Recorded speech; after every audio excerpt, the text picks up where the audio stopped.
កាលពីព្រេងនាយមានភូមិដ៏តូចមួយស្ថិតនៅក្បែរព្រៃជ្រៅនៅក្នុងភូមិនោះមានក្មេងប្រុសម្នាក់ឈ្មោះនីតជាក្មេងកំព្រាប៉ុន្តែគេមានចិត្តល្អនិងស្រឡាញ់ដើមឈើសត្វព្រៃខ្លាំងណាស់រាល់ថ្ងៃគេតែងតែយកស្លឹកឈើមកក្រងធ្វើជាមួកនិងសម្លៀកបំពាក់ទើបអ្នកភូមិទូទៅហៅគេថាកុមារាស្លឹកឈើថ្ងៃមួយមានបិសាចថ្មដ៏ធំមួយបានភ្ញាក់ពីដំណេកហើយវាបានស្រូបយកទឹកនិងពន្លឺព្រះអាទិត្យពីក្នុងព្រៃធ្វើឲ្យរុក្ខជាតិទាំងឡាយចាប់ផ្ដើមក្រៀមស្វិតអូរទឹកក៏រីងស្ងួតអ្នកភូមិទាំងអស់ភ័យខ្លាចយ៉ាងខ្លាំងហើយបាននាំគ្នារត់ភៀសខ្លួនប៉ុន្តែកុមារាស្លឹកឈើមិនព្រមរត់ចោលព្រៃឈើដែលជាផ្ទះរបស់គេឡើយ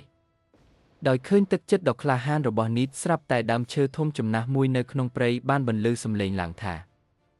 នីតអើយ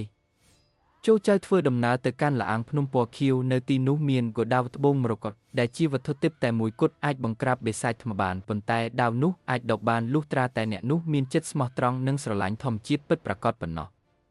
នីតមិនបង្អង់យូរឡើយគេបានរត់យ៉ាងលឿនសំដៅទៅកាន់ល្អាងភ្នំពណ៌ខៀវនៅទីនោះគេបានឃើញដាវត្បូងមរកមួយចាំងពន្លឺពណ៌បៃតងយ៉ាងស្រស់ស្អាតបោះដោតជាប់នឹងផ្ទាំងថ្មនីតបានលុតជង្គង់ចុះលើកដៃសំពះហើយនិយាយថាខ្ញុំសូមខ្ចីអំណាចដាវទិព្វនេះដើម្បីជួយសង្គ្រោះព្រៃឈើនិងសត្វលោកផងចុះរួចគេក៏ចាប់ដងដាវដឡើងហាក់បីដូចជាដឹងពីចិត្តដ៏បរិសុទ្ធរបស់គេដាវទិព្វនោះក៏របូតចេញពីថ្មយ៉ាងងាយស្រួលនៅពេលត្រឡប់មកវិញនីតបានប្រឈមមុខនឹងបិសាចថ្មដ៏កាចសាហាវបិសាចថ្មបានសើចចំអកថាក្មេងតូចដូចជាឯងហ៊ានមកតាំងនឹងយើងផងឬវាក៏លើកដៃថ្មដ៏ធំយាវីសម្ដៅមកនីត